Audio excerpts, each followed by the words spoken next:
Hey everyone, this is me joining my video today to see what I can talk about because I have a lot of big emotions today, and so I felt like it was a good time to come on here and talk about them because I do feel like many times our emotions are viewed as something that we get to have, we get to express, but only at certain times or at specific times when we're allowed to do that, right? And I feel like that's what ends up staying in our bodies is this pent up emotion because we don't allow ourselves to express it. And a lot of times it's easy to express the good emotions, right? Like if we're happy, if we're joyful, if we're excited, it's like, oh my gosh, like yeah, like I want to share that and I want to tell people about that and I want to, be able to share that with other people. But when it comes to the other emotions, right? Like maybe sadness or being angry or upset or just any kind of emotion that maybe brings some kind of shame to it or vulnerability to it, I think is what is harder to express. And so those are the ones that we end up keeping inside of us and we don't express them because the last thing we want is to be judged for our emotions, especially expressing them. And when you have kids, especially teenage kids, it's even harder, right? Because they are essentially serving as a mirror to you. They're mirroring to you like how you have taught them or have expressed your emotions in front of them. So that's what they're doing. They're expressing their emotions the same way that you are. And I think what one thing, for me today that I learned is that, wow, when my sons have emotions, it's almost like, well, wait, like you can't have them. You can have them and express them, but not in the way that you want to because, he was expressing himself to me very angrily and he was yelling at me. And so of course, I responded and I immediately said like, "Hey, you can be mad, you can be upset, but you do not have permission to talk to me that way." And I think it was important for me to establish that boundary and that standard for him because I did not want him to think that it was okay to talk to me like that. And what made it even worse is that we were on the way to the store and we were going to buy him some clippers because he wanted some clippers. And so I said, all right, let's go. So when we get there and he's upset because I told him, something that hurt his feelings, he was just like, he blew up. He got upset and then was yelling at me and was upset at me and, told me to shut up. So, of course, again, in that moment, I was like, no, like, you do not get to talk to me that way. And then, of course, now I'm not going to go buy you the clippers, right? And so I had to stand my ground. I had to be firm and tell him, that that's not okay. But of course, he walked in, he had his own money. He walked in and bought his own clippers and came out and sat in the back seat because, he was upset with me and didn't want to sit in the front seat with me. So I came home and I dropped him off and I went to the lake. And, I had to ground myself because I was upset. But, if there's one thing that you're going to learn about me, just like even now, is that when I am upset, I tend to cry. So I want to cry, and express my emotions, but, many of my emotions come with tears. And so, that's what I had to do. I was like, oh my gosh, I need to calm myself down because I was upset too and I was angry that he thought it was okay, to talk to me that way. And then also at the same time, I was wanting to, again, allow them to express their emotions because that's what I was never allowed to do, right? Like my parents always taught us like, "Hey, stop crying. I don't want to hear it. Shut up. Go to the room."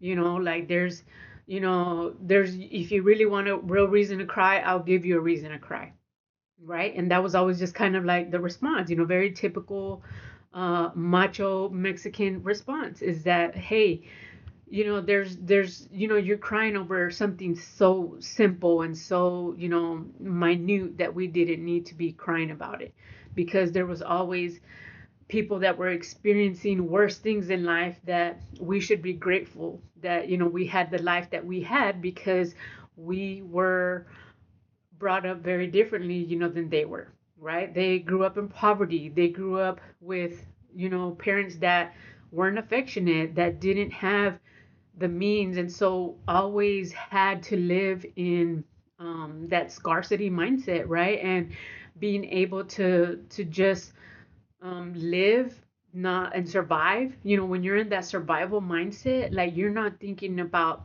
success and thriving and excelling. It's all about just like day to day trying to get by. And so again, that's the kind of mindset that I grew up around and that I grew up with. And I had to sit here and tell myself, like, my son doesn't deserve that. Like, just because he expressed his emotions to me, yeah, I talked to some of my family, and many of them will say, like, oh, he would have got a slap in the face, or he would have got a beaten, or he would have gotten this. But to me, I feel like that's the exact same cycle that I would have been teaching him, right? That cycle of, like, hey, it's not okay to express yourself. It's not okay to have emotions. It's not okay, to feel anything. You need to go through life numb. You need to cope, right? Because that's what we were taught. Like, if you have emotions, you need to cope with them. And the way that you cope with them is through drinking and smoking and having addictions and having things that help you deal with the pain, but you don't necessarily process the pain. And that's what I refuse to do. I refuse to sit here and live my life um you know pretending that I don't have feelings, that I don't have emotions, that I don't have times in my life that I am struggling. I struggle too, to sit here and say, like, golly, like, shit, this is hard sometimes. Especially parenting, man. Parenting is not for the weak. You have to be willing to put up with a lot of shit because you love them, right? And so I think that's what is the hardest part, is realizing that I'm not just here to teach them. I'm also here to learn from them. Whenever we have children, we want to create this, like, hierarchical role, right? Like, hey, I know more than you. I have more lived experiences than you. I have more years of life than you. So I know more than you, and I know better than you, right? That's how we want to treat our kids. But I refuse to do that. That's the way that I was brought up. I was brought up in this, like, like, hey, there's a hierarchy here, right? Like, we don't get to have opinions. We don't get to talk back. We don't get to express ourselves. We didn't get to do none of that. And it took me a hell of a lot of time and effort and work, spiritual work, to realize that that's not me. I'm not the kind of person that can sit here and just not have an opinion, not allow myself to feel, and not allow myself to express myself. Growing up, I was always told I was very sensitive, that I cry so easily, that oh, nobody could play with me because I was too sensitive, right? But now I honor that about myself. I'm proud of myself for being able to be true to myself, because I am sensitive. I am very sensitive, and I do have big feelings, and I do have deep feelings, and that's not a freaking bad thing. I love that about myself. I love that I can love deeply and I can care deeply. I can empathize with people. I can care about people. I can love people without, like feeling like somebody has to earn it. But it comes at a cost. It comes with the price, right? It comes at a cost because sometimes then, if I'm not careful, people can take advantage of that. People, see that in me. They see that I am a caring, loving person, and so they want to use me for that.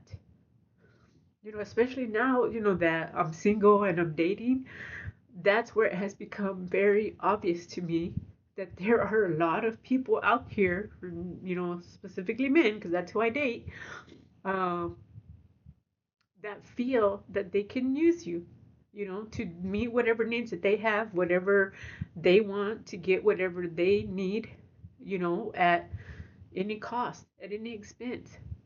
Doesn't matter if it hurts me or, it bothers me, or if that's not what I want. They're just after what they want. Now, I'm not saying all men. I I am a boy mom, so I refuse to sit here and villainize men because I am raising men. But as I'm out there dating, I realize, like, oh my gosh, like, holy shit. Like, if I am not sitting here mindful of how I raise my boys, try to teach them the best that I can because I'm not a man, how to respect women, how to respect their emotions, their boundaries, their standards, because I do not want them to be those men out there that are treating women like shit and like property, like they own them, like they have power over them because they're a man. I don't know. Like I don't know where that belief comes from. But it all boils down and ties to, again, like what lived experiences do they have, and how were they taught to process those emotions and handle those emotions to be able to have someone there to kind of walk alongside them to help them process those big emotions. So when they do feel powerful and they do feel like they need to dominate over somebody or they need to, do that, then hey, is that always the best approach? Is that always the best thing? I know as a man in this world, they need to feel that sense of power and that sense of, domination, but not over another person, not over, their wife, not over their children, their mother, not anybody that, another human being. They might feel powerful and strong in situations, but not over people. People are not here to be, you know, managed and controlled. Situations can be managed and controlled, but not people. Not if you respect them and see them equally, especially in a, you know, um, relationship, a partnership. So I hope one day, that what the hell I'm doing and what I'm doing and trying to teach these kids like matters. Right now, it doesn't feel like it. Like it doesn't feel like what I'm fucking doing matters. But deep down, I know that some of this is gonna stick. They're gonna learn some of it, right? Like hopefully they'll learn from it. And if not, then so be it, right? Like I did my part to try and be reasonable, rational, mother to teach them, you know, um, better than what I was taught. And again, don't take this as like, oh man, I'm digging on my parents. Oh, man, if there's anybody in this world that loves and respects their dad, it's me.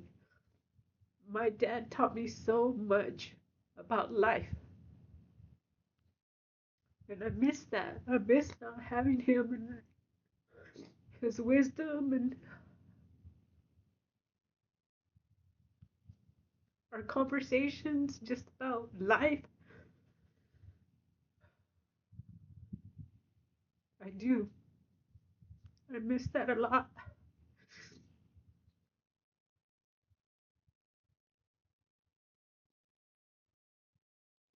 But I know he's here with me in spirit.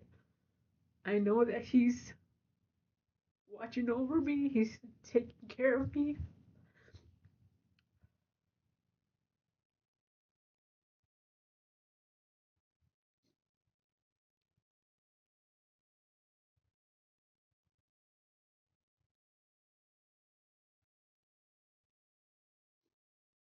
And I hope that I'm honoring him. I'm honoring him so he knows that what he taught me did stick. It did stick with me, Dad.